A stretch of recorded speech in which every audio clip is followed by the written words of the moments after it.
আশা করব ছবিটা দেখার পর আপনাদের প্রত্যেকেরই স্কুল বা কলেজ জীবনের কথা মনে পড়ে যাবে। হ্যাঁ বন্ধুরা, মেধা স্মার্ট কিচেনে আপনাদের সবাইকে স্বাগত। আজকে আমি চলে এসেছি চাউমিনের একটা নতুন রেসিপি নিয়ে, অবশ্যই তেল কম এবং মশলা কম দিয়ে।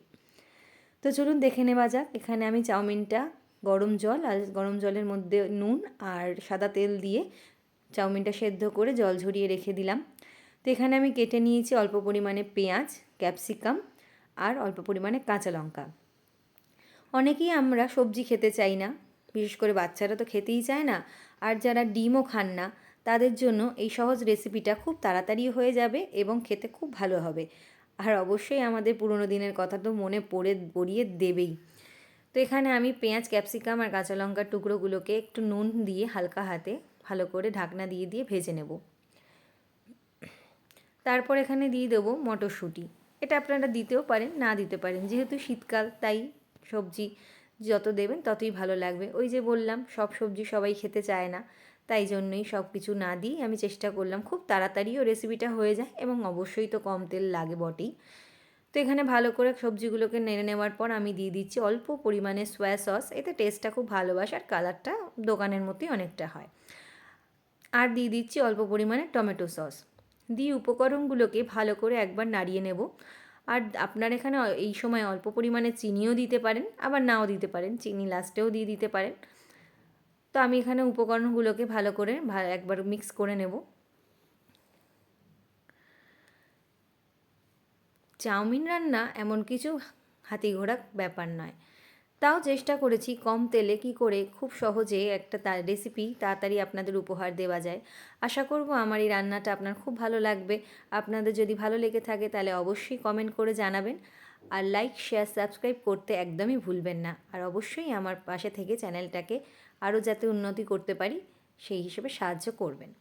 তো এখানে আমি দেখলেন চিনি দিয়ে দিয়েছি, চিনি দিয়ে ভালো করে নাড়িয়ে নেব আরেকবার।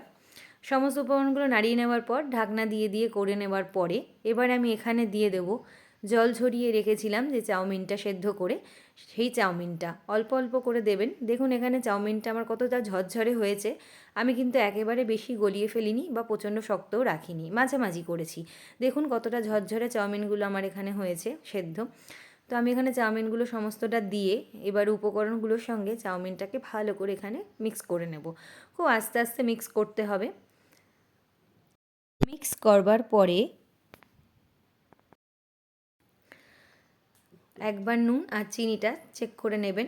যেহেতু চাউমিনটা কড়াই থেকে তো টেস্ট করা সম্ভব হয় না, তাও একটা আন্দাজে অবশ্যই করে নেবেন টেস্ট, যে নুন আর চিনির পরিমাণটা ঠিক আছে নাকি। আর এখানে আমি অল্প পরিমাণে হলুদ দিয়েছিলাম, যারা হলুদ চাউমিন খাবেন না তারা হলুদটা স্কিপ করতে পারেন।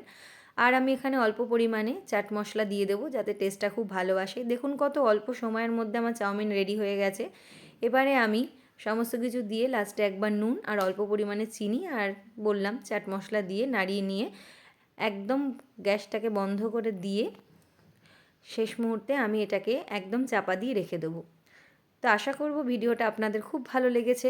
একবার বাড়িতে খুব চটজলদি এই কম তেলের চাউমিন রেসিপিটা ট্রাই করে দেখতে পারেন। আশা করব খুব ভালো লাগবে আপনাদের, এবং বাচ্চা থেকে বড় সবাদেরই মুখে স্বাদ বদলানোর জন্য এই চাউমিন রেসিপিটা অত্যন্ত ভালো লাগবে। তো বন্ধুরা, আজকের মতো টাটা, গুড বাই। সবাই ভালো থাকবেন, সুস্থ থাকবেন, ধন্যবাদ।